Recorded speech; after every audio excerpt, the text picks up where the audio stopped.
Bonjour à toutes et à tous, et au nom du think tank Territoire et Conscience, je vous souhaite la bienvenue pour ce nouveau webinaire consacré au recul du trait de côte. Avant de démarrer, je voulais tout simplement remercier un certain nombre d'organismes qui nous soutiennent. D'abord le groupe Monassier qui nous met à disposition cette plateforme, l'association du Congrès des notaires de France avec laquelle on organise ce webinaire. Et puis la Chambre des notaires de Gironde et le Conseil régional des notaires de la Cour d'appel de Bordeaux, qui sont nos partenaires à l'année et qui nous permettent d'organiser ces webinaires et ces colloques sur les enjeux et les mutations de notre territoire. Alors, avant de démarrer, je vais passer la parole à Maître Mathieu Fontaine, qui est notaire à Saint-Paul-Trois-Châteaux, dans le beau département de la Drôme. Et vous avez été membre de l'équipe du 120e Congrès des notaires de France, dont le thème était « Vers un urbanisme durable, accompagner les projets face aux défis environnementaux ». C'est tout à fait le sujet du jour. Vous étiez donc chargé de la communication nationale de ce congrès, et c'est vous qui, au nom de l'équipe du 120e Congrès, allez introduire ce webinaire. Je vous passe la parole. Bonjour, merci beaucoup. Alors, j'interviens aujourd'hui en remplacement de notre présidente Marie-Hélène Perrault-Augereau, qui a été empêchée subitement par un souci de santé. Et donc, j'interviens, comme vous venez très justement de le dire, en ma qualité de membre du directoire du 120e Congrès des notaires de France. Alors, en introduction, le Congrès des notaires de France, vous le savez, c'est une véritable institution dans l'écosystème juridique français. Il a été créé il y a déjà plus de 130 ans et il a pour unique mission de mener à terme une réflexion d'intérêt général, et c'est important. C'est pas un congrès corporatiste, hein, c'est un congrès dont la mission est de mener cette réflexion d'intérêt général sur un terme qui est issu de la pratique notariale et dont le but est de faire évoluer le droit, autant que faire se peut. Ce travail intellectuel qui est mené chaque année par une équipe de 15 notaires, une équipe qui est assistée d'un professeur des universités, parce qu'effectivement, le lien entre le notariat et l'université est très fort. Preuve en est d'ailleurs, hein, dans notre équipe de congrès, dans les 15 membres, nous avions un rapporteur général, notaire, mais également professeur des universités. Nous avions plusieurs chargés d'enseignement ou maîtres de conférences associés à l'université, et moi-même, je suis professeur associé à l'université de Grenoble-Alpes, parce qu'effectivement, le notariat a ce lien intellectuel intime avec l'université.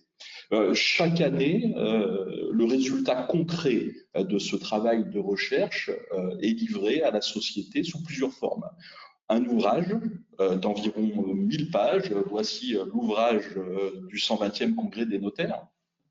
Cet ouvrage de 1000 pages, il est destiné à faire le bilan du droit applicable au thème choisi, et c'est un rapport qui est très attendu de la pratique professionnelle de tous horizons d'ailleurs, hein, pas forcément que du notariat.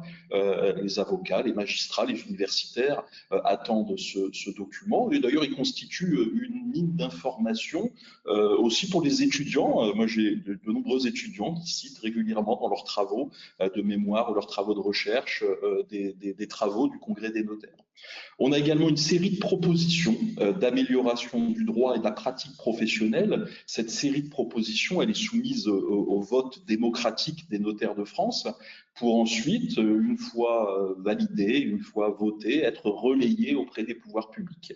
Et enfin, ce congrès, c'est un événement aussi de 3 jours, lors duquel justement les propositions sont votées et lors duquel événement un débat s'installe avec les notaires et avec les participants au congrès.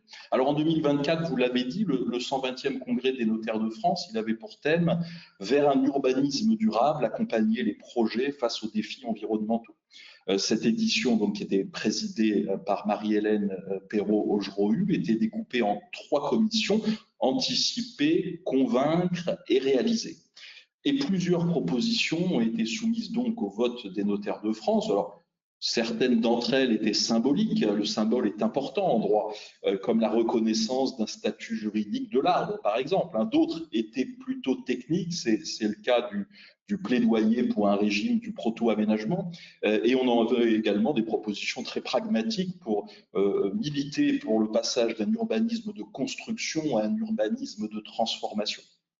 Et alors, l'une de ces propositions concerne bien évidemment le thème qui occupe notre début de matinée. En effet, l'équipe du 120e Congrès des notaires de France s'est interrogée longuement sur le phénomène du recul du trait de côte. Le recul du rivage maritime, c'est une conséquence des plus visibles du réchauffement climatique. Et la France, avec ses centaines de kilomètres de côte, est particulièrement exposée à ce phénomène. Aujourd'hui, d'ailleurs, il ne fait plus de doute qu'il s'agit d'un risque prévisible, contrairement à la tempête ou à la submersion marine.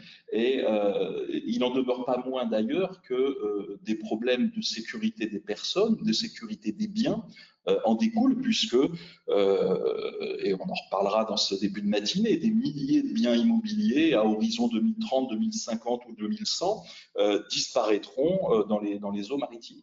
Alors la loi climat et résilience a posé les premiers jalons d'une politique d'adaptation des territoires et très opportunément le législateur a offert de nouveaux outils aux collectivités.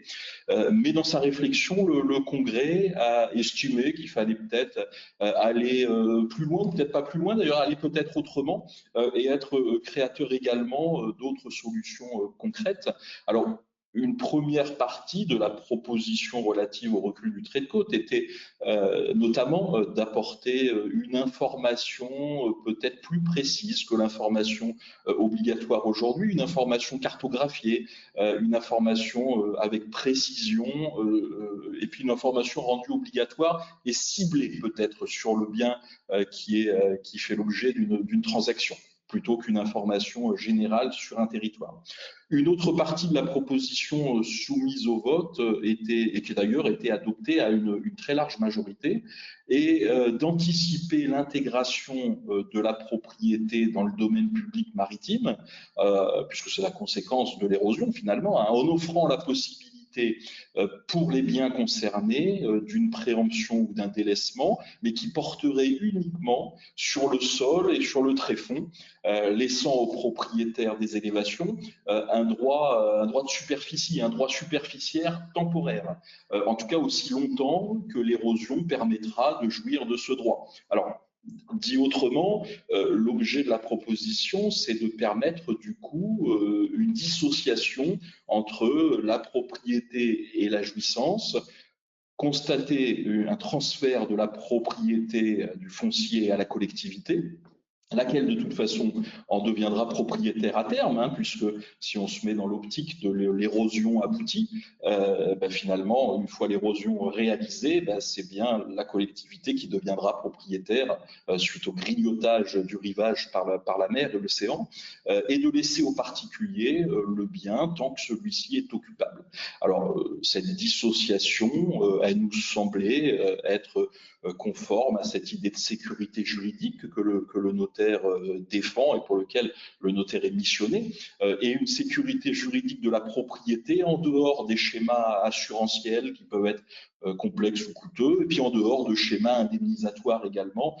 C'est créer un système auquel la population des littoraux devra adhérer, qu'effectivement, à un moment, la propriété pourrait être scindée. Alors voici, très rapidement évidemment, la réflexion du notariat sur un sujet qu'il ne faut pas mettre sous le tapis, ou du moins sous la serviette.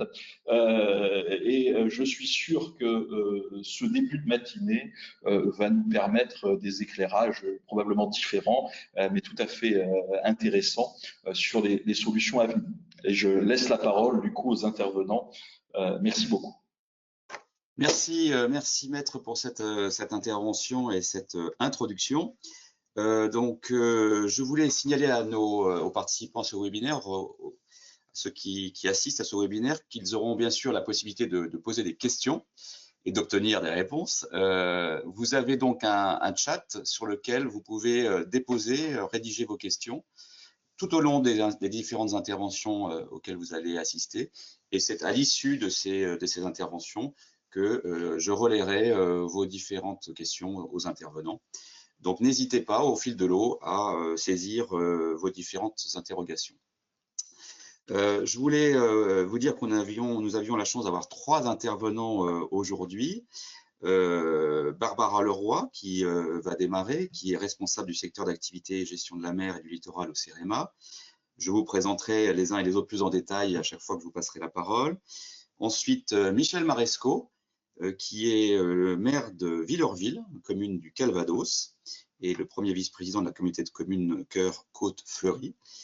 Et enfin, Sophie Panonac, qui est députée de la Gironde, du groupe Ensemble pour la République, qui est très investie sur ces questions du recul du trait de côte. Comme d'habitude, les webinaires de Territoire et Conscience ont pour objectif à la fois de faire un état des lieux de la question, mais aussi et surtout d'aborder des solutions. Voilà. On ne va pas se complaire dans les constats, mais c'est important, je dirais, de poser le sujet. Mais avec nos différents intervenants, on va voir comment on peut faire face, à la fois les élus, les habitants des territoires concernés, à ce phénomène auquel ils sont confrontés et auquel nous sommes confrontés sur une grande partie de notre littoral. Alors, sans plus attendre, pour démarrer, je vais passer la parole à Barbara Leroy. Donc, je le disais, vous êtes responsable du secteur d'activité gestion de la mer et du littoral au CEREMA. Quelques mots sur le CEREMA, je pense que c'est important de le resituer pour nos participants. Eh bien, c'est un organisme qui est l'héritier d'une histoire ancienne, 50 ans, et vous avez développé au fil de ces années une expertise forte en matière d'aménagement du territoire. Vous intervenez auprès de l'État, bien sûr, des collectivités territoriales, mais également des entreprises, pour les aider à relever des défis qui sont liés à la transition des territoires, à la transition écologique notamment, et le sujet qui nous intéresse bien évidemment aujourd'hui. Vous êtes en quelque sorte, enfin l'organisme que vous représentez, un expert public de l'adaptation au changement climatique, et vous développez des savoirs scientifiques, parce qu'à un moment donné, il faut quand même s'appuyer sur ces savoirs pour ensuite aider les différents acteurs que j'ai cités à déployer des solutions techniques pour améliorer et sécuriser le cadre de vie de nos citoyens, et c'est bien l'enjeu du recul du trait de côte. Et donc, je vous passe la parole pour finalement démarrer et lancer ce webinaire et nous expliquer finalement à quoi on peut s'attendre dans les années à venir et comment vous, au niveau du CEREMA, vous pouvez accompagner tous ces acteurs à répondre à ces défis. Merci beaucoup. Vaste programme, effectivement, qui nous attend tous. Écoutez, vous avez présenté le CEREMA, super. Le centre d'expertise sur les risques environnementaux, la mobilité et l'adaptation. Et effectivement, notre travail, c'est d'être aux côtés des services de l'État et des collectivités pour les accompagner dans les enjeux du changement climatique, dans la transition à laquelle on doit faire face. Et les forces du CEREMA, en 2 mots, c'est une expertise multithématique sur les bâtiments, sur l'ingénierie territoriale, sur la mobilité, sur les risques et sur la mer et le littoral, vous l'avez dit. Et l'autre force du CEREMA, c'est une implantation territoriale, puisqu'on est implanté dans 27 sites différents, ce qui nous permet d'être au plus proche des enjeux, des problèmes et des élus pour les accompagner sur ces différentes thématiques dans les besoins d'adaptation.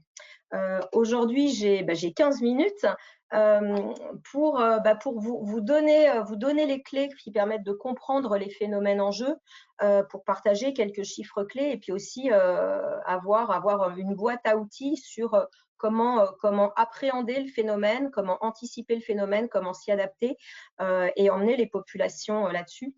La clé, bien entendu, c'est de comprendre. Vous l'avez dit, le travail du CEREMA, c'est d'acquérir des connaissances, c'est d'avoir des expertises, c'est de produire des outils, c'est de faire de la formation. La logique, c'est toujours connaître hier pour comprendre aujourd'hui et comprendre aujourd'hui pour mieux gérer demain. On évoquait en introduction le fait qu'avec le changement climatique, la mobilité du littoral est quelque chose que l'on prend en pleine face, je vais dire, je voudrais quand même remettre l'église au centre du village. La mobilité du littoral, elle a toujours existé et le littoral, il est mobile par essence. C'est ce territoire très particulier qui est à l'interface entre la terre et la mer. Et du coup, de tout temps, il a subi les influences continentales, mais aussi les influences marines liées au vent, aux vagues, aux courants. Et du coup, c'est aussi ce qui fait sa richesse et son attractivité. C'est un territoire en perpétuelle évolution.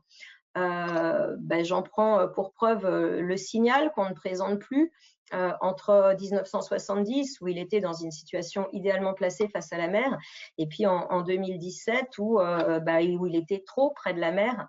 Et puis, cette photo qui est également bien connue des falaises d'Ault, où en 1900, on avait 2 rues qui longeaient la falaise. Et puis déjà en 1934, il n'y avait plus qu'une rue. Et pourtant, en 1934, on ne parlait pas encore de changement climatique.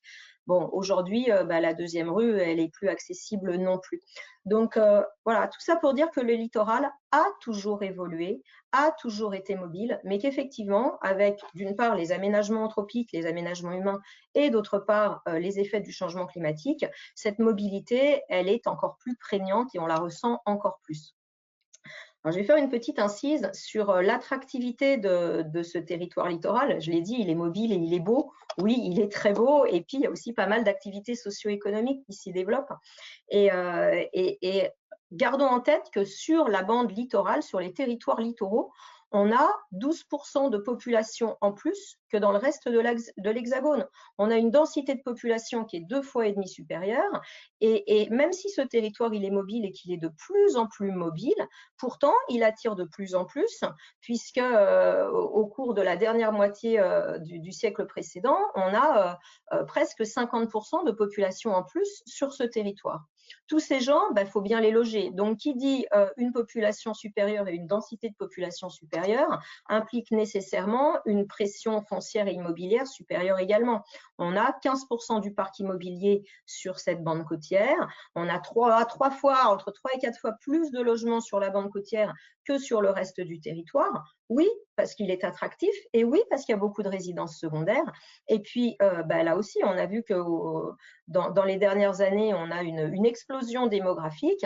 Et de la même façon, entre 90 et 2020, on a quasiment plus 50% de logements sur cette bande côtière, sur cette bande littorale qui est, on le sait, très, très fragile.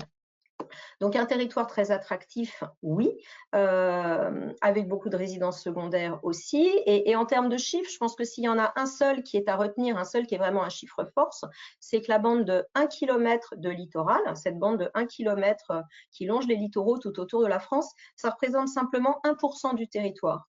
Et sur ce pourcent de territoire, il y a 8% des logements qui s'y concentrent. Donc, voilà, l'élément force à retenir, c'est vraiment une pression démographique et foncière énorme sur cette bande littorale qui est très mobile par essence et très fragile. Alors, pour préserver les activités, les usages et les services produits par ce littoral, bien entendu, il existe nombre d'ouvrages de protection du littoral. Et le CEREMA dresse un recensement des ouvrages de protection du littoral. Les éléments qui sont actuellement disponibles en ligne font état de presque 16 000 ouvrages de protection. Ces éléments, ils datent de 2017 et dans les prochaines semaines, une mise à jour va être publiée. En 2017, on avait recensé 16 000 ouvrages de protection du littoral. Dans quelques jours, les chiffres qu'on affichera, c'est presque 20 000 ouvrages de protection du littoral, des digues, des épis, des perrets. Bref, 30% de notre littoral est artificialisé. Et là encore, on observait une explosion démographique depuis les années 60, une explosion immobilière dans la même période. Et de manière logique, de manière corollaire, on a aussi une forte augmentation des aménagements de protection depuis les années 60. Donc, un littoral a priori très très bien protégé par nombre d'ouvrages de protection. Et pourtant, on n'a pas réussi pour autant à fixer le trait de côte. Ce trait de côte s'érode et bouge au fur et à mesure, au fil des saisons, au fil des tempêtes et au fil des évolutions naturelles. Là encore, on dispose d'un outil pour percevoir, pour quantifier cette érosion du littoral. C'est l'indice national d'érosion côtière. Le CEREMA a été mandaté il y a plusieurs années pour pour établir un indice qui permettait de donner à voir comment évoluait le littoral français. Et donc, cet indice national d'érosion côtière, vous pourrez le trouver en ligne sur Géolittoral. Là encore, une actualisation est prévue dans le courant de l'année 2025. Sur les chiffres que l'on a actuellement, on estime que 20% des côtes françaises, donc 20% du territoire, est en recul. Et de manière assez logique, les côtes les plus mobiles sont celles qui sont, j'allais dire, les plus fragiles, celles qui bougent le plus avec les vagues, le vent, le courant. Les côtes sableuses, bien évidemment. Et donc, ces côtes sableuses sont en recul pour 37% d'entre elles, même si elles sont très, très bien protégées, puisqu'on a 700 km d'ouvrages de protection sur ces côtes sableuses. Donc, retenons toujours en chiffres clés qu'en 50 ans, par l'érosion du littoral, on a perdu 35 km² de terre, de côte. 35 km² en 50 ans, en fait, c'est l'équivalent de la superficie de la ville de La Rochelle qui a disparu. Donc ça, voilà, c'est le constat de l'érosion du littoral aujourd'hui. Et cette érosion, elle s'amplifie et elle s'accélère avec les effets du changement climatique. Si je vous dis changement climatique, je pense que la première chose à laquelle pense chacun d'entre nous, c'est augmentation des températures. Si on a une analyse rétrospective, on constate que l'augmentation de température depuis les années 60, c'est 0,3 degrés par décennie. Les études scientifiques dont on dispose aujourd'hui nous permettent d'avoir des projections relativement fiables et robustes pour dire qu'en France, ce sera plus de degrés en 2030, plus de 7 en 2050 et plus 4 degrés en 2100. Quand on fait ces références plus 2, plus 4, c'est par rapport aux références de l'ère pré-industrielle. Donc, vous voyez ici le petit schéma où avant les années 1900, on avait des températures qui étaient relativement stables dans le temps. Et puis, avec la révolution industrielle, eh ben, ces évolutions des températures s'envolent. Et donc, ce plus 4 degrés en 2100 par rapport à l'ère pré-industrielle, c'est la référence que l'on prend en compte dans les politiques d'adaptation au changement climatique. Augmentation des températures, donc fonte des glaciers. Augmentation des températures, ça veut dire aussi dilatation des océans. Quand il fait chaud l'été, la porte de votre cave, tout va se dilater. Les océans, c'est pareil, plus il fait chaud, plus ils vont se dilater. Donc, qui dit augmentation des températures, dit fonte et dilatation, et par voie de conséquence, augmentation du niveau de la mer. Depuis 1883, le niveau des mers a augmenté de 23 cm. Et dans ces 23 cm, 7,5 cm dans les 25 dernières années.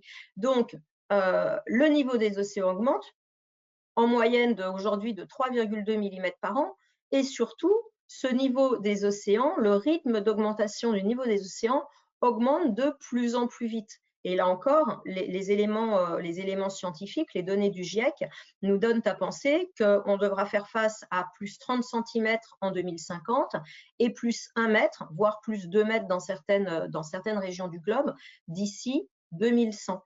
Donc, simplement 23 cm de plus depuis 1883, mais en 2100, on sera à plus 1 mètre.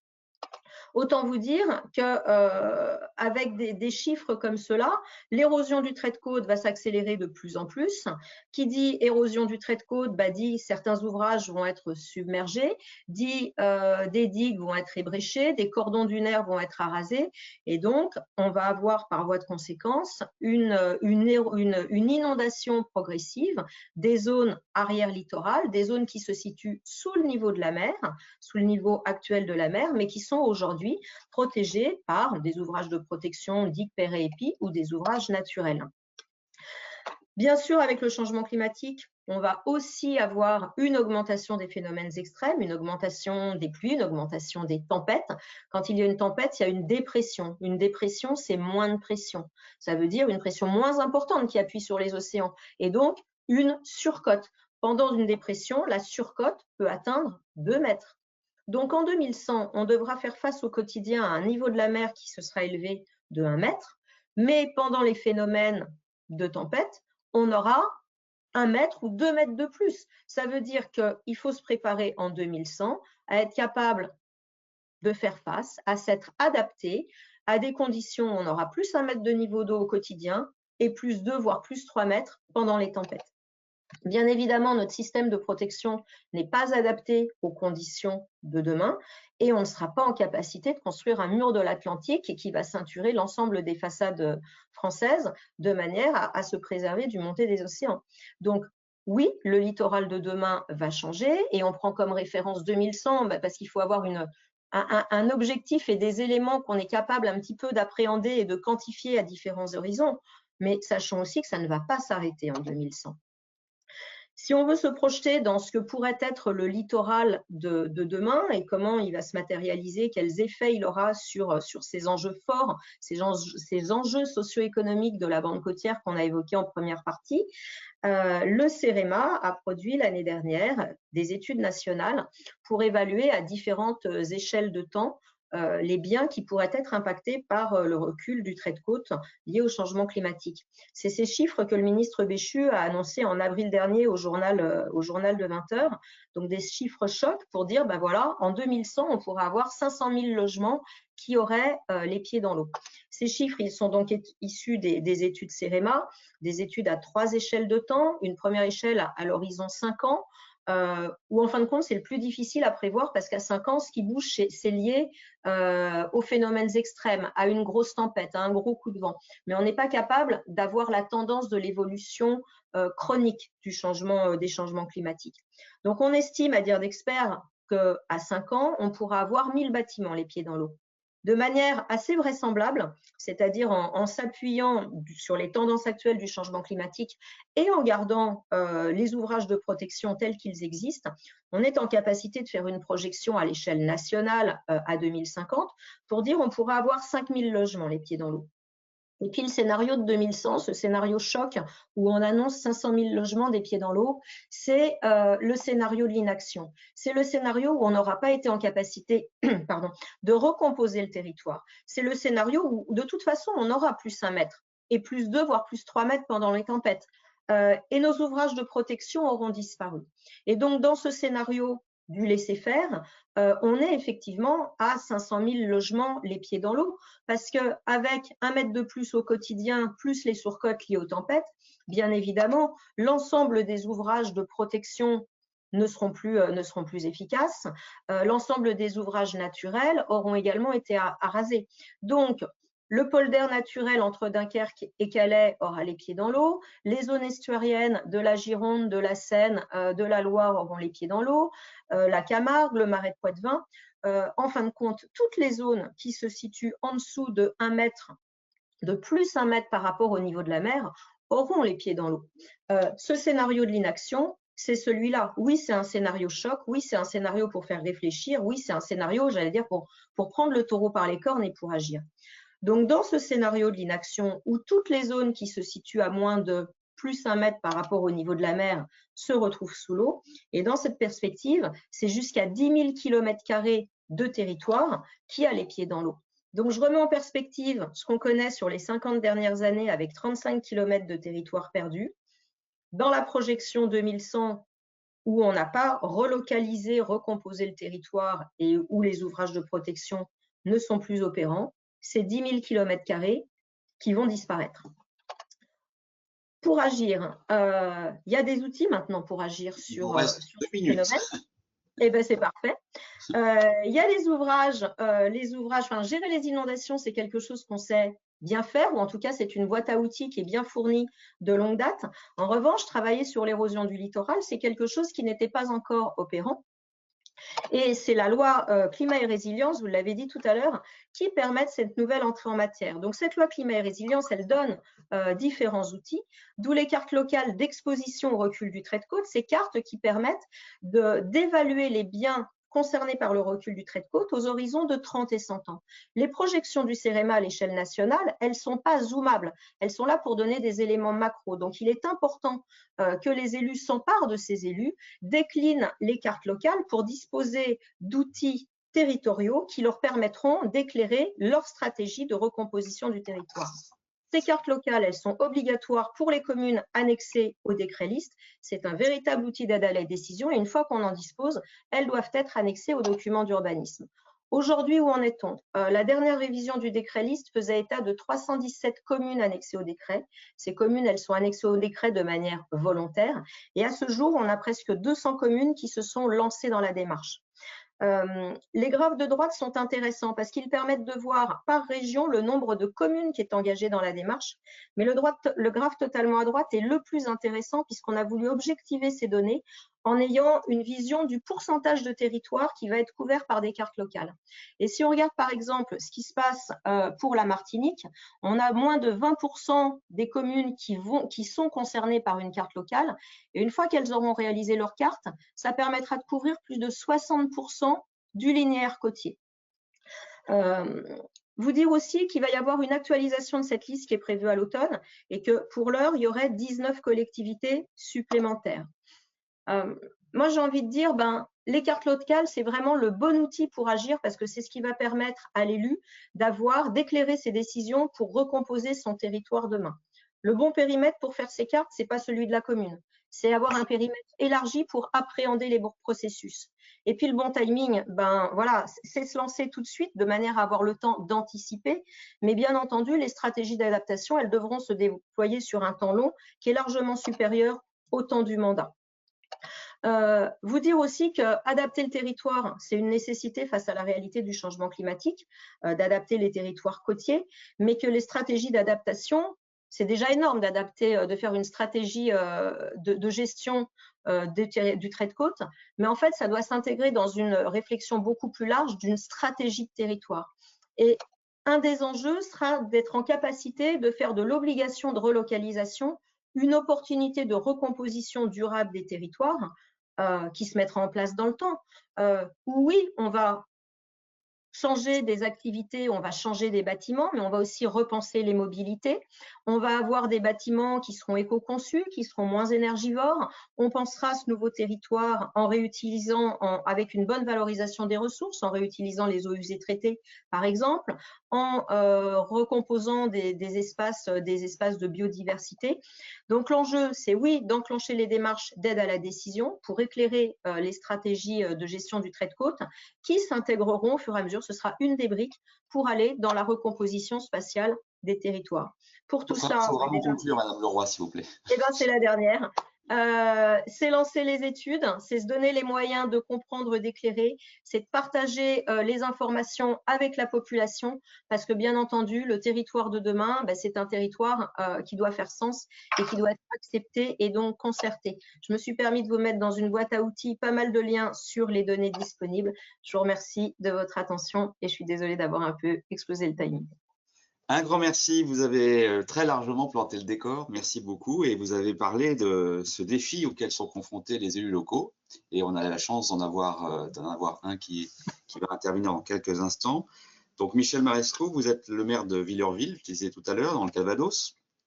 Vous êtes élu depuis 1989, donc on parlait de temps long, vous avez eu ce temps, c'est votre 6e mandat. La particularité de Villeurville, c'est évidemment vous êtes situé en zone littorale, mais c'est une commune qui est à 700 habitants à l'année, mais vous devez en plus gérer, on parlait tout à l'heure de l'attractivité des littoraux, 4300, si j'ai bien noté, 4300 habitants à peu près l'été, donc c'est un sacré enjeu pour un élu de gérer cette affluence. Vous êtes également le premier vice-président de la communauté de communes Cœur-Côte-Fleurie, qui intègre des communes que nous connaissons tous, comme Deauville et Trouville, et vous êtes en charge de l'aménagement du territoire. Donc vous avez vraiment saisi à bras-le-corps ce sujet du retrait de trait de côte, en menant sur votre commune un chantier véritablement hors norme, par son coût pour la collectivité, 8 millions d'euros, et vous avez traité le confortement d'une falaise de un peu plus de 300 mètres linéaires, 22 mètres de haut. Donc, vous avez été confronté à la fois, bien sûr, à des problématiques techniques, écologiques, et puis juridiques, on en parlera sûrement avec vous tout à l'heure, et bien sûr financières pour boucler le budget de ce chantier. Et pour ce chantier emblématique, vous avez reçu une Marianne d'Or du développement durable, bravo, qui a récompensé cet investissement, je crois, de quasiment 20 années de travail, quelque chose d'extrêmement lourd. Et vous avez la parole pour nous raconter et nous présenter tout ça. Écoutez, bonjour à tous. Il est toujours difficile de prendre la parole après un brillant exposé comme l'a fait Madame Leroy. Oui, effectivement, longueur du temps. J'ai fêté entre guillemets hier mes 36 ans de mandat de maire. Je crois que la durée est importante et notamment pour un dossier comme celui de Villerville, dans le Calvados, on a connu des difficultés de glissement de terrain depuis maintenant très longtemps, puisque un des plus importants glissements de terrain a eu lieu en janvier 1982, avec notamment sur place plusieurs ministres et un spécialiste qui était Haroun Tazieff. D'ailleurs, Villerville a été à l'époque l'origine d'une grande réflexion sur le plan gouvernemental et qui a donné lieu, comme vous l'avez maintenant sur une des lignes de vos assurances, sur les catastrophes naturelles. Et puis, par la suite, la constitution du fonds Barnier qui nous aide considérablement maintenant pour essayer de trouver des solutions et de financer ces problématiques qui sont liées au trait de côte, entre autres.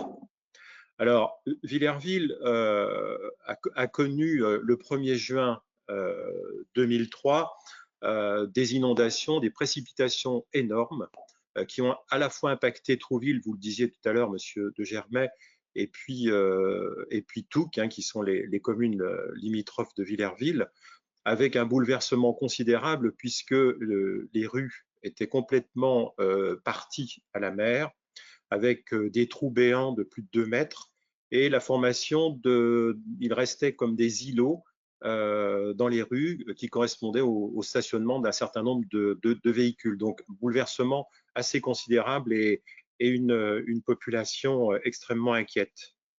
Alors, il a fallu que nous trouvions l'origine de tout cela, puisque effectivement, les précipitations, c'est une chose, mais la falaise, vous l'avez dit fort justement, cette falaise qui est un promontoire sur lequel Villerville est situé, donne sur la baie de Seine. Cette falaise représente 340 mètres de long et 22 mètres de haut dans sa plus haute hauteur. Et nous nous sommes engagés à faire des études. Alors les études, vous savez, vous le rappeliez fort justement, pour un maire d'une petite commune, d'un village, on est parti pour 19 années d'études complémentaires, de recherche de fonds, etc.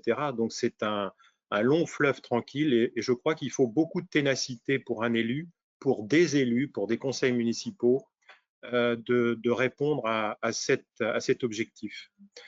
Alors, je l'avais dit en avant-propos il y a quelque temps. D'abord, Villerville a fait l'objet de 3 thèses de doctorat sur les problématiques qui sont liées à cette commune. Et contrairement à ce qu'on pensait, puisque les écrits les plus anciens sur cette commune datent de la fin du XVIe siècle, et de manière récurrente, on disait toujours que c'était l'attaque de la mer qui fragilisait cette falaise de 22 mètres de haut. Et on s'est aperçu maintenant que, après, grâce à ces études importantes, diligentées sur plusieurs années, qu'en fait, c'était les eaux de ruissellement qui venaient des parties hautes du village et qui venaient se heurter contre cette falaise et qui la fragilisaient. Et la mer ne faisait que reprendre quotidiennement ce qui se délitait de cette falaise.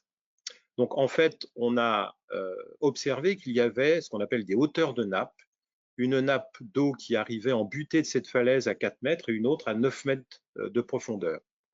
Donc, beaucoup de réflexions sur la typologie des travaux à engager pour maintenir et conforter cette falaise. La première était, je passe très vite là-dessus, la première était de réaliser un mur-poids, c'est-à-dire qu'on venait coller contre la falaise un certain nombre une volumétrie de matériaux conséquents, mais qui posaient aussi des problèmes sur le DPM. Monsieur Fontaine en a parlé tout à l'heure très, très rapidement, et on prenait énormément sur l'estran, ce qui posait, et on rajoutait aussi, par l'épaisseur de ce mur, donc qui n'a pas été fait, des problèmes de surface supplémentaire pour les riverains de premier rang. Donc tout ceci a été abandonné pour une autre typologie de travaux qui est un confortement de falaise assez atypique et même très atypique sur le plan national, puisque on a cloué la falaise. Cloué, c'est 340 mètres de long par 700 clous. 700 clous qui représentent une profondeur de 15 à 20 mètres sous les propriétés de premier et de deuxième rang. Donc là, se situe déjà une problématique juridique qu'il a fallu résoudre assez rapidement, trouver le notaire qui puisse nous mener à bien l'ensemble des contrats à signer avec les propriétaires de premier et de deuxième rang, puisque pour enfoncer ces clous de 20 mètres de longueur, hein, avec une inclinaison de 15 à 20 mètres, il a fallu acquérir non pas le tréfonds des propriétés, mais une volumétrie du tréfonds des dites propriétés. Donc, ça a été aussi un engagement relativement important de la part de la commune et une trentaine d'actes ont été signés par les soins du notaire de la commune. Il n'y avait pas beaucoup, il n'y avait pas de pléthore de notaires pour donner lieu à cette problématique, hein. On a trouvé un jeune notaire qui est à Caen et les choses se sont passées extrêmement bien. Donc tout le monde a signé, tout était parfait. Donc pour revenir aux travaux, donc des clous, mais aussi qui sont espacés de 2 mètres avec une inclinaison de 15 à 20 degrés et tout ça démultiplié par des drains, puisque comme je vous l'ai dit préalablement, on avait des hauteurs de nappe à 4 et 9 mètres sous nos pieds et il a fallu pomper, récupérer cette eau pour l'amener sous les enrochements qui sont en pied de falaise et jusqu'à la mer. Donc 600 drains, 700 clous. Donc c'est des travaux qui ont duré quasiment 2 ans, avec naturellement des équipes spécialisées. On a l'appel d'offres a donné lieu à NGE Fondation notamment, qu'on voit par ailleurs sur le domaine national. Mais il a fallu aussi adapter pour l'entreprise des matériaux très spécifiques, hein, pour planter tous ces clous. Donc, une belle épopée pour ces travaux. Il faut rappeler quand même que pour Villerville, on observe que le recul du trait de côte fut de 40 mètres depuis 1840. Donc, vous l'avez dit, Madame Leroy, hein, c'est aussi un élément de constat à mettre en exergue pour ce type de problématique. Donc, beaucoup de pluviométrie. Je reviens au 1er juin 2003. Une pluviométrie extrêmement intense puisqu'il a plu en 20 minutes l'équivalent de 3 mois de pluie. Hein, donc, dans les rues, on ne pouvait même pas tenir debout tellement le flot était intense à l'époque. Alors, le financement, vous l'avez dit, Monsieur de Germay tout à l'heure, 8 millions d'euros TTC pour un village, c'est considérable.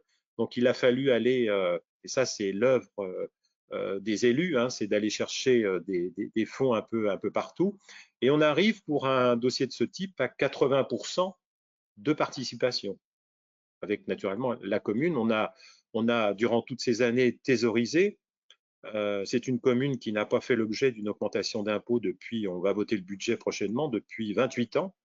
On a gardé les mêmes références en taux, mais on a vendu quelques biens, quelques terrains, pour aussi montrer l'exemple à l'ensemble de nos partenaires institutionnels.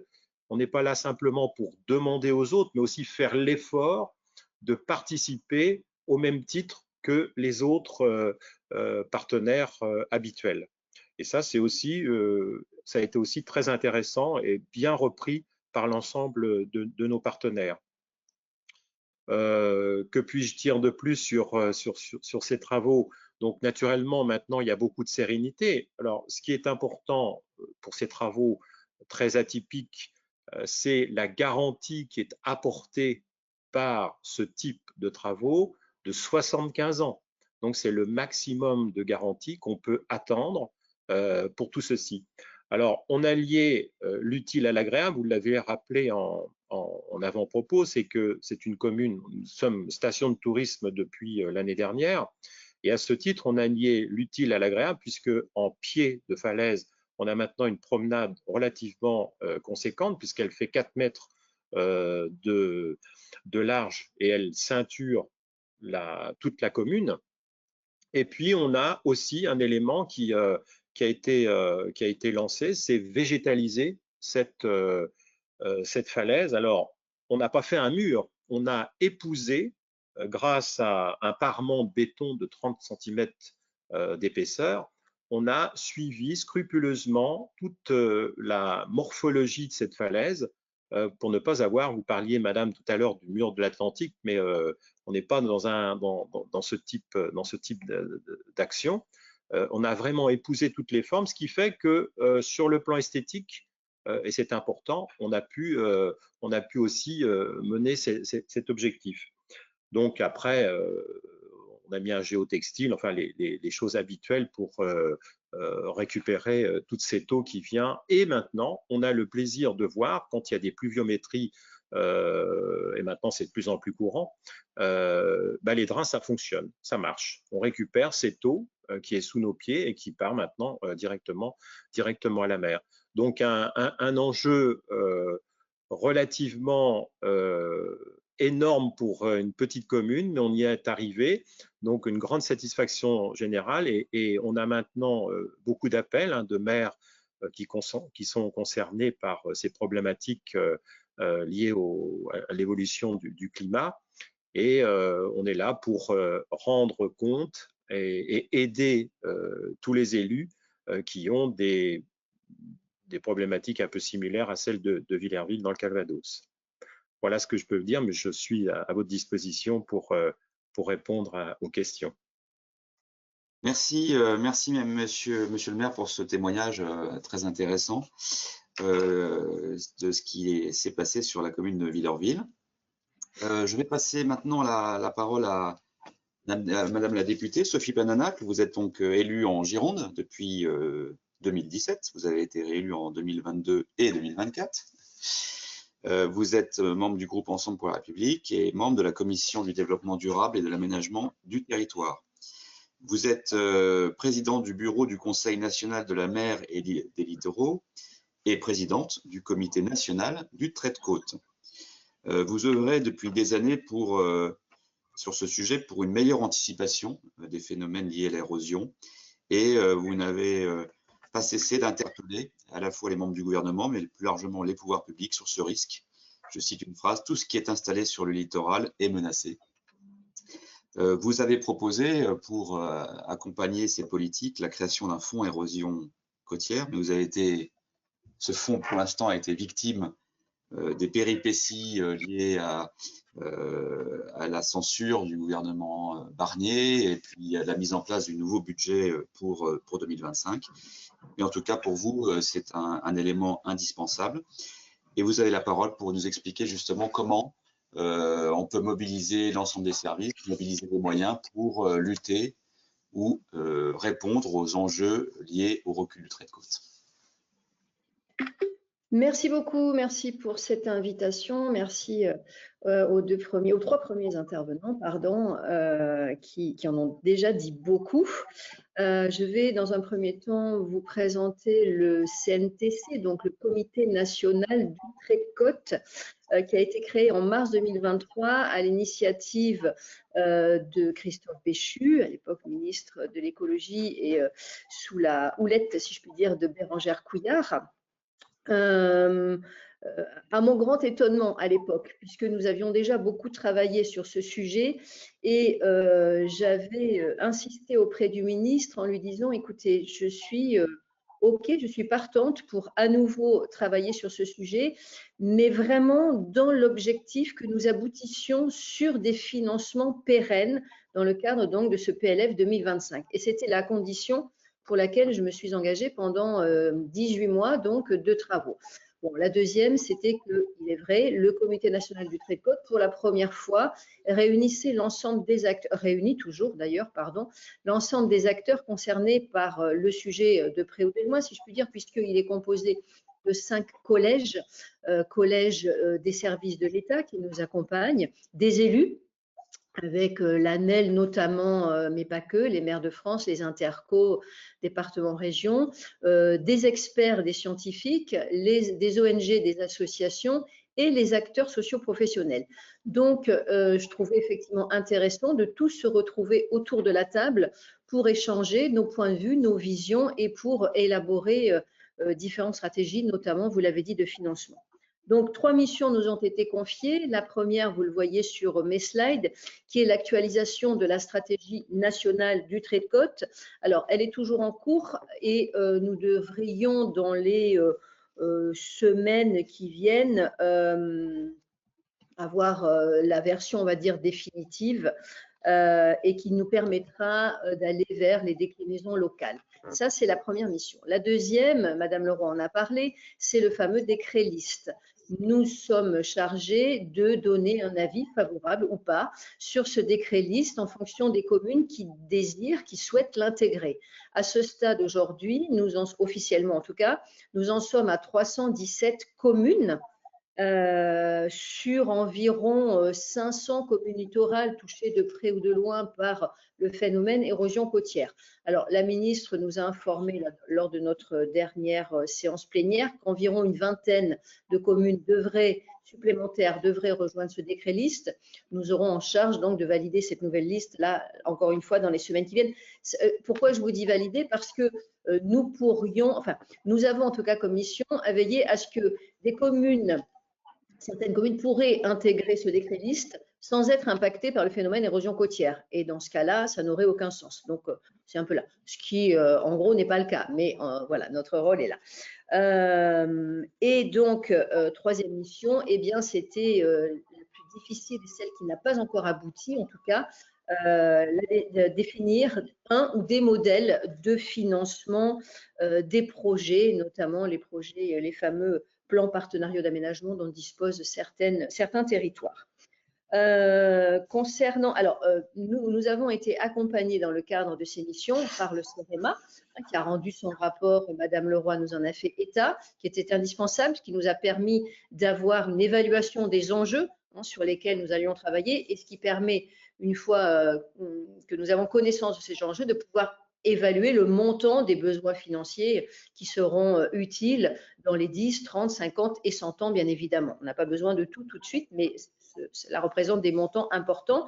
Et nous avons également été accompagnés par des inspecteurs généraux, inspecteurs de l'IGA, Inspection générale de l'administration, et l'IGEDD, Inspection générale du développement durable, sachant qu'il manquait dans la liste de ces inspecteurs généraux, je vous en reparlerai à la fin, l'IGF, l'Inspection générale des finances. Et c'est sur ce point qu'on a alerté la ministre dans notre dernier plénier parce que c'est peut-être pour cette raison que nous n'avons pas encore réussi à aboutir. Mais je reviendrai sur le sujet ensuite. Autre slide, voilà, le financement. Donc, le financement en suspens, comme je pense que beaucoup de choses ont été dites, je vais aller directement sur ce point-là. Ce qu'il a été décidé, et vraiment au niveau du CNTC, ça fait consensus. C'est ce travail de 18 mois qui a permis d'aboutir sur ces propositions de financement, la création d'un fonds érosion côtière. Pourquoi je vous dis ça? Parce que, Monsieur le maire, vous parliez tout à l'heure de risques naturels majeurs.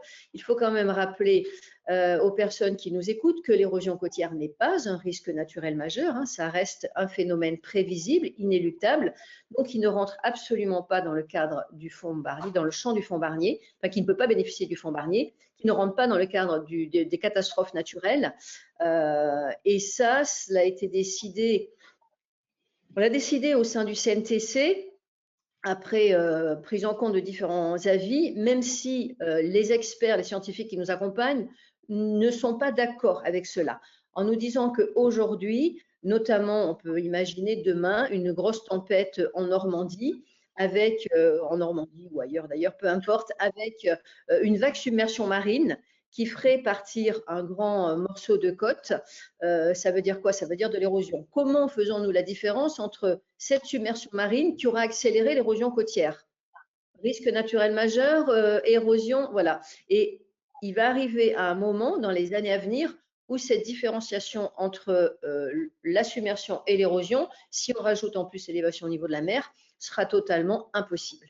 Donc, Le fait est que nous en sommes là aujourd'hui, ça ne rentre pas dans le champ du risque naturel majeur. Donc, la seule solution d'apporter un financement pérenne à nos collectivités locales, c'est de créer un fonds spécifique que j'appelle le fonds érosion côtière. Alors, un amendement a été adopté par le Parlement, à la fois l'Assemblée nationale et le Sénat, et il a été, hélas, rejeté dans le cadre de la commission mixte paritaire, donc ça veut dire exclu du projet de loi de finances 2025. Pour abonder ce fonds érosion côtière, il nous faut bien évidemment trouver des financements. Là encore, nous avions fait dans le cadre du CNTC plusieurs propositions. La première étant, en tout cas celle qui a été adoptée par le Parlement, et une taxe sur les plateformes de location saisonnière de courte durée, pour ne citer que celle que tout le monde connaît, c'est Airbnb, et d'autres, ce qui représenterait sur un montant total de transactions 180 millions par an. Alors ça fluctue en fonction bien évidemment chaque année du nombre de locations. 180 millions par an, cela viendrait donc abonder le fonds érosion côtière. Ce que l'on ne voulait pas, c'est que cet argent collecté ne rentre pas directement dans le budget de l'État. Hein, d'où le fonds érosion côtière pour derrière permettre de financer les projets d'adaptation des collectivités locales. Et ça, c'est extrêmement important pour nous. Donc là encore, ces 180 millions qui ont été, cet amendement qui a été adopté au Parlement a été lui aussi rejeté en comité mixte paritaire, non soutenu par le gouvernement. On l'a regretté, vous imaginez bien, parce que nous avions fait un grand pas. Alors c'est vrai que la situation politique ne nous a pas aidés, vous avez raison, il y a eu la dissolution, il y a eu changement de gouvernement, bon voilà, tout ça a fait que le sujet n'a pas été pris en compte à la mesure de son importance, je dirais, malgré tout. Nous avions fait d'autres propositions de financement parce que je pense que ce fonds érosion côtière ne peut pas être financé d'une seule manière. Et 180 millions, il faut bien imaginer que ça ne suffira pas à terme, même si ce financement viendra dans les années à venir. Mais en tout cas, c'est bien insuffisant. Donc, j'avais proposé depuis de nombreuses années une taxe additionnelle sur les droits de mutation de 0,01%. Que les notaires connaissent très bien. Cette année, j'ai été un peu squeezée par la difficulté, on va dire, du budget des départements, puisqu'un amendement a été adopté de 0,5% sur les droits de mutation pour venir renflouer les caisses des conseils départementaux. Donc, vous pensez bien que mon amendement de 0,01%, il n'a pas pu du coup être maintenu. Je le regrette, mais je pense qu'on le représentera plus tard. Une autre piste était, et toujours d'ailleurs, une taxe sur les futures éoliennes en zone économique exclusive, qui pourra, là encore, venir abonder ce fonds érosion côtière. Et aussi sur proposition des élus qui nous accompagnent, c'est un déplafonnement de la taxe Gemapi avec un élargissement de la définition, puisque aujourd'hui la taxe Gemapi est prévue pour lutter, enfin c'est le financement pour lutter contre la mer. L'érosion côtière ne rentre pas clairement dans le champ de la Gemapi. Donc il s'agissait d'intégrer l'érosion côtière dans ce champ-là et de pouvoir déplafonner à hauteur de 60 €. Nous sommes aujourd'hui à 40 €. Là encore, c'est une piste supplémentaire, hein, on est bien d'accord, et qui est laissée au bon vouloir des élus locaux. Il n'y aura aucune obligation, c'est chacun en fonction de son territoire. Et enfin, dernière piste était le déplafonnement de la TSE, de la taxe spéciale d'équipement, là aussi aujourd'hui 20 €, la passer à 40 €, là simplement dans le cadre de l'acquisition foncière. Donc vous voyez un grand nombre de pistes de financement qui viendraient abonder ce fonds érosion côtière tant attendu par nos élus. Nous avons eu donc la première séance plénière de reprise des travaux suite à la dissolution le 4 mars dernier avec la ministre Pannier-Runacher. Les membres du CNTC étaient présents en nombre. Cette plénière était extrêmement attendue et nous étions impatients de reprendre nos travaux. Donc, nous avons fait des propositions à la ministre dans le cadre suite à cette réunion de travaux du CNTC. assurer, c'est ce que vous voyez sur cette nouvelle slide, assurer effectivement le suivi de réalisation des cartes érosion côtière à horizon de 30 ans et de 100 ans. Alors, vous parliez, je ne sais plus si c'était Madame Leroy ou Monsieur Maresco, des cartes. Les cartes aujourd'hui, les cartes de cartographie, elles se font à l'échelle communale. C'est la commune qui décide, une fois qu'elle est sur le décret liste, elle a obligation de mettre en place cette carte communale, qui est d'ailleurs financée à hauteur de 80% par l'État, puisque cette cartographie sera obligatoirement adossée au PLU derrière. Donc ça, c'est ce que doivent faire les 317 communes aujourd'hui qui ont intégré ce décret liste.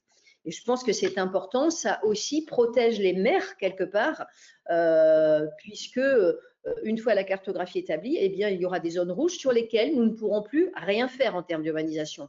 Alors, ce n'est pas qu'on ne veut plus urbaniser le littoral, c'est qu'il faut bien imaginer que si des élus locaux continuent à urbaniser ces zones rouges, les procédures contre eux qui pourront être mises en place dans les années à venir, ce serait absolument terrible. Donc, c'est aussi un moyen de protéger les élus locaux. Nous proposons également de dresser un point d'étape régulier sur les outils de la loi climat et résilience, sachant que là aussi, soyons clairs, BRAEC, droit de préemption, IAL, etc., tout ça, tant qu'il n'y aura pas de financement pérenne, les élus locaux auront du mal à utiliser ces outils. Comment voulez-vous qu'un élu local préempte aujourd'hui, même si, et j'ai retenu la proposition qui avait été votée lors du congrès des notaires, avec la préemption uniquement du sol et pas du bien. Je ne suis pas tout à fait en phase avec cette proposition, mais même préemption du sol, à ce stade, les élus locaux n'ont pas les moyens d'acheter X propriétés, sol, foncier, pardon. Le seul outil aujourd'hui qui fonctionne, ce sont les PPAL, les plans partenariaux d'aménagement littoraux. Ils sont au nombre de 7. Nous avons Coutances-Mer-Bocage, 7 aglopoles Méditerranée. Nous avons le Pays Basque avec Biarritz-Bidart. Nous avons Lacano, Biscarrosse. Il m'en manque Soulac et il m'en manque encore un que j'oublie. Mais bon, voilà. Donc, alors, Madame Leroy m'aide. J'entends pas. Criel. Vous dites? Criel-sur-Mer. C'est pas un PPA, je crois pas. C'est pas encore un PPA. Enfin bon, bref, je vous redonnerai la précision plus tard. Donc ces PPA, c'est un outil indispensable. Nous avions consacré un plénier entier à l'accompagnement donc des territoires qui disposent aujourd'hui d'un plan partenarial d'aménagement. Et nous avions convenu à la fin de cette réunion que 3 d'entre eux seraient accompagnés de manière plus individuelle, en tout cas plus pointue, donc notamment le Pays Basque, Coutances et Sète, avec donc le CEREMA certainement à leur côté et des services de l'État. Nous avions insisté sur le fait que, au niveau des services de l'État, nous devions avoir un État accompagnateur et facilitateur. Pour vraiment passer cette phase qui est aujourd'hui encore une phase d'ingénierie pour aller vers une phase opérationnelle. Donc, seul outil vraiment concrètement, on va dire en activité aujourd'hui, sauf que là encore, pour arriver à la phase opérationnelle, il nous manque quoi? Eh bien, il nous manque des financements pérennes qui permettent aux élus d'avoir une vision plus lointaine et de pouvoir avoir un projet global sur X années. Voilà, donc le problème, c'est toujours le même, c'est comment on finance tout cela sur nos territoires. Alors après, bon, accompagner les élus dans leur choix d'aménagement, examiner le devenir des activités économiques, c'est important, parce que je crois que quelque part, l'activité économique de nos littoraux, elle va être un peu à repenser malgré tout. Les campings en première ligne, on peut bien imaginer qu'à terme, ils vont disparaître. Alors, il faudra s'adapter là encore, mais il y a quelques activités pour lesquelles ça va être difficile de partir en rétro-littoral, notamment si je cite ne serait-ce que la conchiliculture. Imaginez bien qu'une entreprise ostréicole, on ne va pas pouvoir la mettre à 5 km en rétro-littoral. Donc, il faudra là aussi organiser son territoire et voir comment on peut créer ce littoral de demain, si je puis dire. C'est un magnifique challenge que nous devons arriver à mener tous ensemble. Et puis avec les projets de renaturation également aussi, on a ce qu'on appelle les projets adapto, hein, qui sont intéressants et qui accompagnent aussi les élus locaux. Il y a actuellement un appel à projet qui va de 2024 à 2029. Il y a un petit peu d'argent, entre 1,5 million et 2,5 millions. Je ne sais pas exactement à combien nous en sommes, mais ce sera là encore bien insuffisant. Dernière partie de mon intervention, eh bien, c'est la publication du 3e PNAC, hein, érosion côtière, avec la mesure qui nous intéresse dans ce cadre, la mesure 4, protéger la population des conséquences du recul du trait de côte en repensant l'aménagement des territoires exposés. Je ne vais pas vous refaire toute la liste de la mesure 4, c'est un peu ce que je viens de dire, hein, avec l'amélioration des connaissances, le financement et arriver à déployer des stratégies pour les collectivités. Ce sur quoi je veux revenir, c'est que il y a la semaine dernière, j'ai posé une question à la ministre Agnès Pannier-Runacher suite au plénier du CNTC, en lui disant: Madame la ministre, vous avez effectivement présenté le 3e plan national d'adaptation au changement climatique. Ce plan comporte des avancées significatives et on s'en réjouit, ça c'est une réalité. Nous l'attendions toutes et tous vraiment avec une grande impatience. Ce qui est intéressant dans ce plan, c'est que nous ne parlons plus simplement d'atténuation, mais d'atténuation et d'adaptation. Enfin, hein, l'adaptation a pris un peu de retard, donc nous en sommes enfin au stade d'adaptation et ça c'est important. Ce qui me pose problème, c'est effectivement, pour répondre aux défis et aux enjeux des conséquences du changement climatique, c'est les financements. Voilà. Donc, Madame la Ministre, comment avançons-nous et que faisons-nous? Et j'ai eu, en tout cas, l'agréable surprise d'écouter sa réponse. Agnès Pannier-Runacher s'est donc engagée à ce que dans le PLF 2026, nous créions effectivement ce fonds érosion côtière et avec les financements donc, qui ont été proposés dans le cadre du CNTC, ce dont je viens vous parler, c'est-à-dire les plateformes, la DMTO, etc. etc. Donc, on peut se réjouir de tout ça. L'engagement de la ministre était extrêmement important pour nous dans le cadre de la suite de travaux, important pour les élus locaux, bien évidemment. Avant tout, quand je dis pour nous, je parle aussi des élus locaux puisqu'ils font partie du CNTC. Et deuxième point sur lequel j'ai voulu insister, je vous en parlais tout en début d'intervention, c'est l'implication dès notre prochain comité national du trait de côte du ministre de l'économie et des finances et de la ministre des comptes publics. On ne peut plus travailler aujourd'hui sans eux dès le départ. On ne peut pas arriver au prochain PLF en nous disant de la part de Bercy, ah mais non, c'est pas possible, ça n'a pas été pris en compte, on n'a pas réfléchi en amont. Ce n'est plus possible. On a déjà perdu beaucoup de temps. On a un engagement de la ministre Pannier-Runacher qui est fort aujourd'hui. Elle a besoin aussi du soutien de Bercy. Nous avons besoin du soutien de Bercy pour préparer le prochain PLF et du soutien de vous toutes et tous. Je vous remercie. Merci Madame la députée, merci à nos différents intervenants. J'ai un certain nombre de questions à relayer. Donc, une première question de l'Association du Congrès des notaires de France qui demande tout simplement où le citoyen peut trouver l'information sur le risque de submersion marine d'un bien. Est-ce que quelqu'un peut répondre à cette question? Je crois que Barbara Leroy l'a dit tout à l'heure, il y a le portail Géorisque qui est important. Et juste, je lui laisse la parole après, juste, il existe dans le cadre des outils loi climat résilience qu'on appelle l'IAL, l'information acquéreur-locataire, dès la première visite du bien, que ce soit un bien à louer ou un bien à vendre, sauf que là encore, il faut que cet outil se mette en place et au niveau de l'IAL, c'est un peu juste. Hein, il va falloir que ça se développe le plus vite possible, mais l'IAL ne pourra exister qu'à partir du moment où les communes auront intégré le décret de liste ou elles auront mis leur cartographie en place. Donc ça prend beaucoup de temps, hélas. Ouais. Oui, et en complément des éléments de Madame Panonacle, les informations disponibles sur Géorisque sont les risques réglementairement identifiés. Et aujourd'hui, donc on a dit, l'érosion, c'est pas un risque naturel majeur, hein, c'est prévisible. Et si on n'a pas de carte locale d'exposition au trait de côte annexée au PLU, les éléments n'apparaissent pas dans Géorisque. Voilà. C'est donc une autre façon, c'est pas un outil réglementaire, mais une autre façon de voir les choses et qui n'est pas un outil zoomable à la personne, bien entendu. C'est de consulter aussi les données qui sont sur le portail national de l'eau et de la mer, le portail géolittoral, qui donne des informations qui peuvent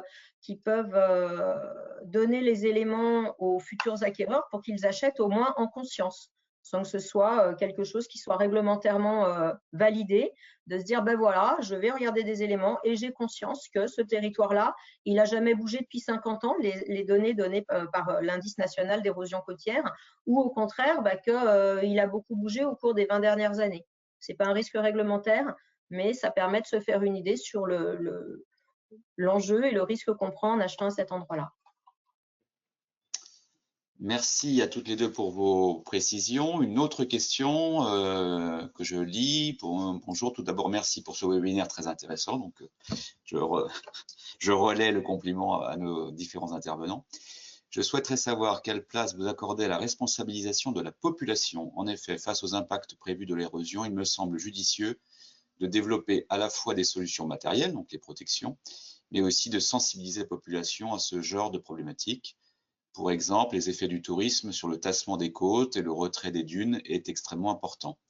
Aussi, face aux problématiques à venir, n'est-il pas judicieux d'adapter la façon de faire des gens et de rendre d'autres régions moins peuplées plus attractives? Merci d'avance pour vos réponses. Donc là, vous pouvez être plusieurs à vouloir répondre à cette question. Qui veut se lancer?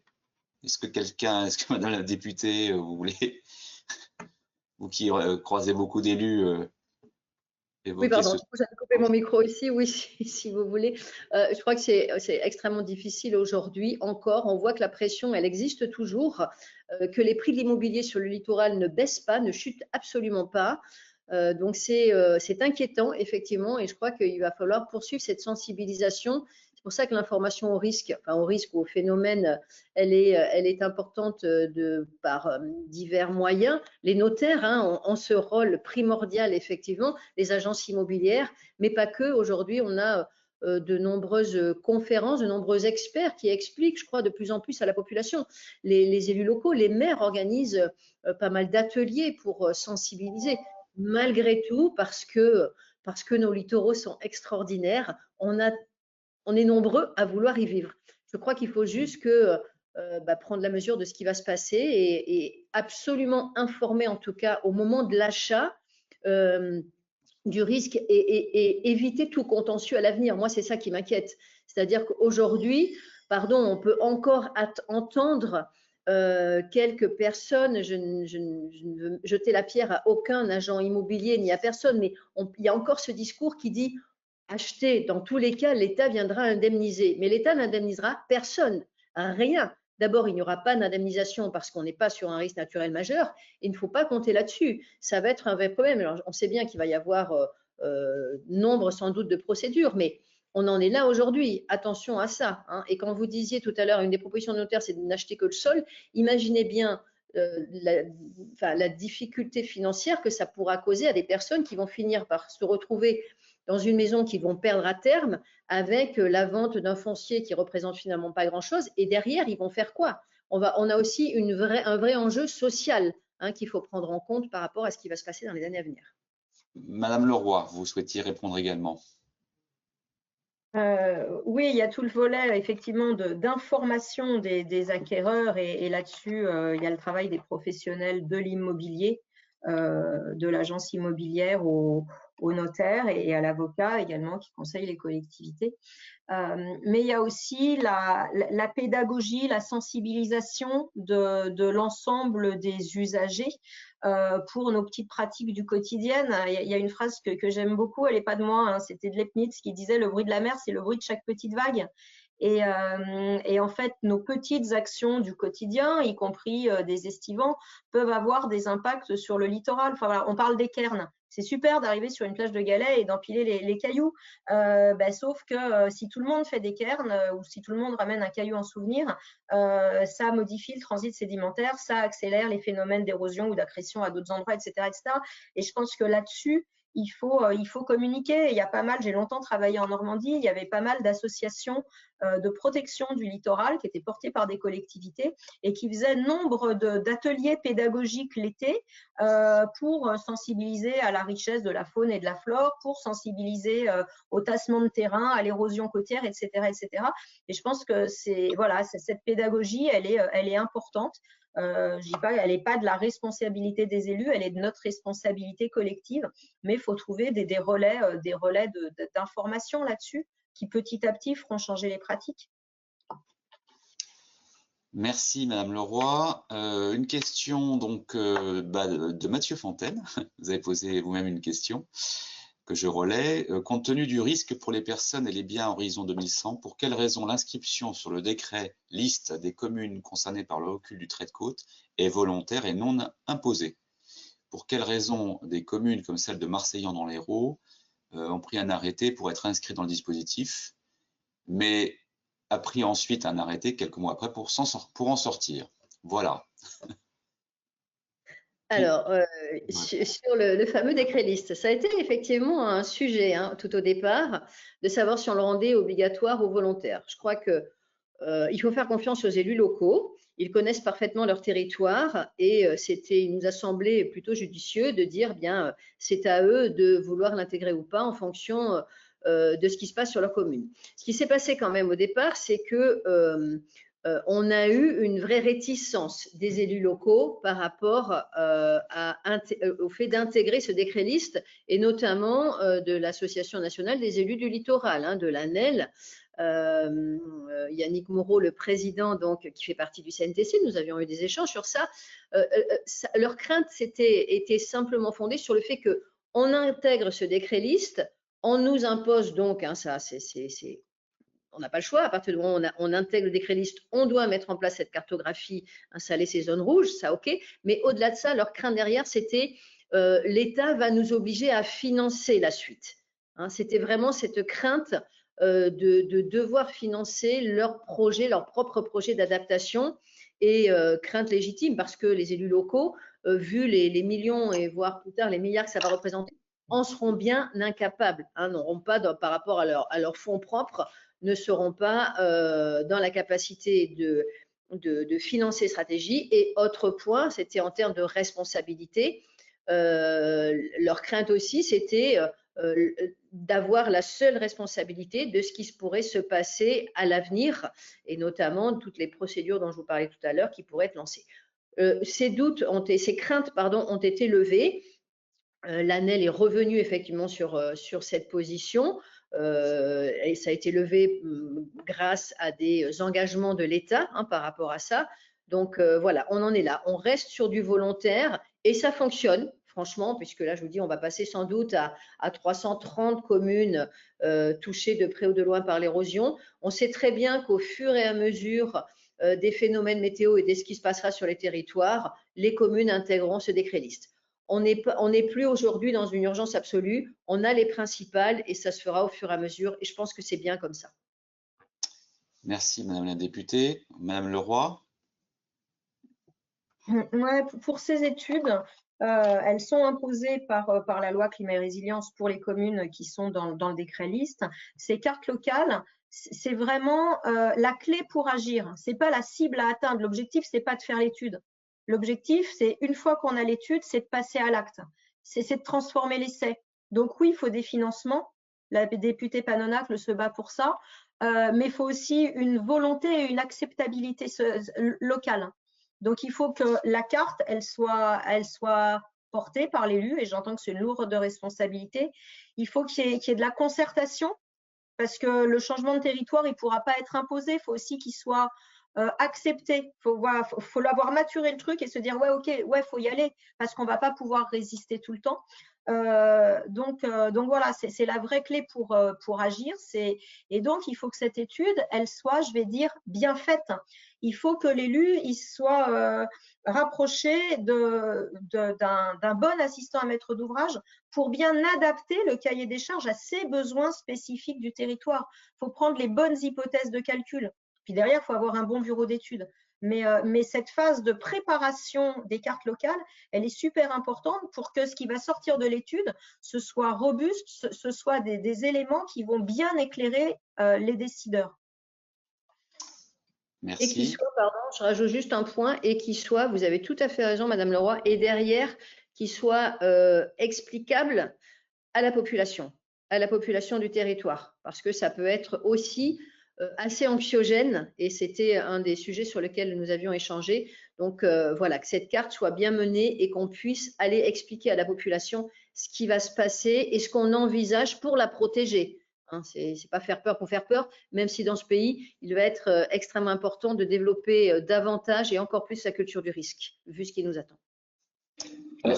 Pour rebondir, si je puis me permettre, Emma, simplement ma question sur le caractère obligatoire ou facultatif, volontaire en tout cas, de l'inscription, elle est pas neutre parce que, vous le savez, on parle de biens qui sont en première ligne de littoral. Moi, je suis proche du littoral varois ou du littoral héroltais, littoral sétois, puisqu'on est en haut du triangle isocèle. Il y a des enjeux économiques qui sont forts et si les communes ne s'inscrivent pas, le message est difficile à faire passer. Pour nous, les praticiens, on a deux phénomènes, à la fois un déni d'une partie de la population, qui est un déni fort, en plus porté par le fait que à partir du moment où l'information n'est pas obligatoire, n'est pas contraignante, ils exigent qu'on ne la donne pas, en disant nous, on n'adhère pas à ces choses-là qui pour nous n'existent pas. Si la commune n'a pas décidé d'instaurer une information obligatoire ou une prise en compte obligatoire, on refuse que cette information erronée pour nous soit délivrée. Ça, je l'ai rencontré personnellement, hein, où j'ai dû me battre pour néanmoins donner cette information que j'estimais légitime, mais en me mettant à dos une partie qui a été vraiment véhémente en plus dans sa façon d'agir avec moi. Et puis l'autre cas, c'est de façon très surprenante aussi, hein, on parlait tout à l'heure du fait que la valorisation n'était pas impactée par ce sujet pour l'instant. Effectivement, on constate que parfois les gens sont dans l'acceptation, ce qui est très surprenant. Et quand on est amené à traiter d'un dossier patrimonial en tentant de tenir compte de ce risque pour dévaluer le bien, en disant mais aujourd'hui on a des cartographies qui vous démontrent que à un horizon 30, 50 ou 100 ans, il y aura une problématique. Non, les gens disent oui, mais on le sait, mais on accepte ce problème. Et j'ai eu même des clients dans le Var qui acceptaient quasiment tous les 2 ans ou 3 ans d'en avoir pour 100 000 € de travaux pour remettre leur bien en état suite à une inondation, une submersion. Ils sont dans l'acceptation. Alors ça me dépasse complètement, mais néanmoins, ces deux phénomènes, on les côtoie au quotidien. Écoutez, je suis obligé de stopper cet échange. Peut-être juste une question très technique. Je pense que c'est un notaire qui la pose à Madame Leroy. C'est très facile. Réponse rapide. Il demande si la carte coastalclimatecentral.org est scientifiquement pertinente pour informer ses clients. Est-ce que ça vous dit quelque chose? Je vais botter en touche. Je vais aller voir la carte et surtout comment elle a été faite. Bon, en tout cas, vous la connaissez pas. Voilà. D'accord. OK. Il est 9h56. Je voulais, avant de passer la parole à Philippe Lavex, vous remercier et remercier l'ensemble des intervenants qui ont joué le jeu de ce timing toujours très serré. Merci pour vos présentations et vos apports. Signaler à ceux qui nous ont écoutés que la vidéo intégrale ainsi que les vidéos de chacune des interventions et ensuite, dans le mois qui vient, les actes écrits de ce webinaire seront à votre disposition. Donc, il suffit de vous connecter sur le site de Territoire et Conscience ou sur nos réseaux sociaux, notamment la page LinkedIn qui relaie ces informations. Et merci encore à la CNF pour ce partenariat et Monacier pour la mise à disposition de cette plateforme. Et maintenant, je passe la parole à Philippe Lavex pour le mot de conclusion. Philippe Lavex est le président du think tank Territoire et Conscience.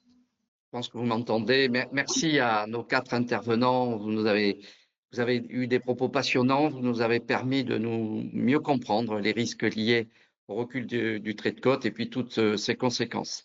Mathieu, tu nous as présenté des solutions juridiques que le Congrès des notaires de France avait proposées. D'abord, une meilleure information mieux ciblée. Et évidemment, l'idéal serait d'avoir une information lors des mutations concernant l'immeuble et non pas le secteur effectivement. Et puis, cette solution proposée de permettre à des propriétaires de vendre en anticipant le recul du trait de côte par les différents phénomènes, de vendre à l'amiable à une collectivité. Effectivement, Madame Panonac, vous nous avez dit qu'il fallait évidemment des fonds pour que l'État ou les collectivités puissent acheter, mais cela permettrait au moins de vendre à un moindre prix et de pouvoir toujours jouir de son immeuble dans les 10, 30 ou 100 ans qui viennent. Madame Leroy, vous nous avez rappelé que le littoral a toujours évolué, qu'il a subi, qu'il subit et que cette pression démographique et foncière est croissante, alors que 20% de notre littoral est menacé du recul. Vous nous avez expliqué le phénomène de l'augmentation du niveau des océans, ses raisons, ses conséquences, comment s'y préparer et sensibiliser les habitants à ce risque prévisible. Monsieur Maresco, vous nous avez expliqué que face à l'urgence, la préparation de la réponse était longue pour déterminer la meilleure solution, donc 20 ans d'études, 2 ans de travaux pour s'assurer de la sauvegarde de cette falaise essentielle à votre commune et à ses habitants.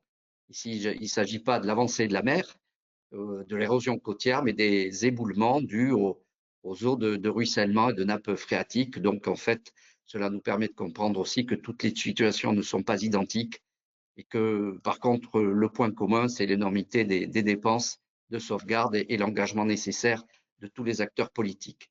Madame Panonac, vous nous avez présenté le CNTC et toute votre action de parlementaire au sujet du recul du trait de côte. Vous nous avez clairement expliqué qu'il fallait à la fois aussi travailler sur un système défensif, mais qu'il faudra envisager de déplacer des populations quand il faudra, quand on n'aura pas d'autre solution. Quoi qu'il en soit, pour tout ça, il faut de l'argent, beaucoup d'argent, car cela coûte cher. Vous nous avez exposé les pistes pour trouver cet argent et la nécessité de créer votre fonds spécial érosion côtière pour financer tout cela. Et puis, comment créer aussi le littoral de demain, anticipé, imaginé. Voilà, je vous remercie sincèrement pour nous avoir apporté cet éclairage à la fois factuel, prévisionnel, juridique et financier lors de ce webinaire organisé par Territoire et Conscience. Juste un petit rappel, Territoire et Conscience est un think tank qui est né à l'initiative du Conseil supérieur du notariat et de la Banque des Territoires depuis en 2018 et depuis nous naviguons seuls. Nous avons pu réaliser de nombreux colloques et webinaires portant notamment sur des sujets de risques et d'enjeux climatiques. Et je voudrais rappeler simplement l'agriculture urbaine, les thèmes, hein, l'agriculture urbaine, la sobriété foncière, le réchauffement des villes, l'exode urbain, l'exploitation forestière et dernièrement le logement pour les personnes âgées. Vous pouvez retrouver la synthèse de ces travaux, comme le disait Aymar tout à l'heure, sur le site Territoire et Conscience. Encore merci au groupe Monacier, à la CNF, nos partenaires, et à la Chambre des notaires et le Conseil régional des notaires de la Cour d'appel de Bordeaux. Et je finirai ma conclusion en rappelant que ce que nous identifions comme des catastrophes naturelles ne sont au fond que des drames humains. Voilà, merci à tous, très bonne journée et à une prochaine fois.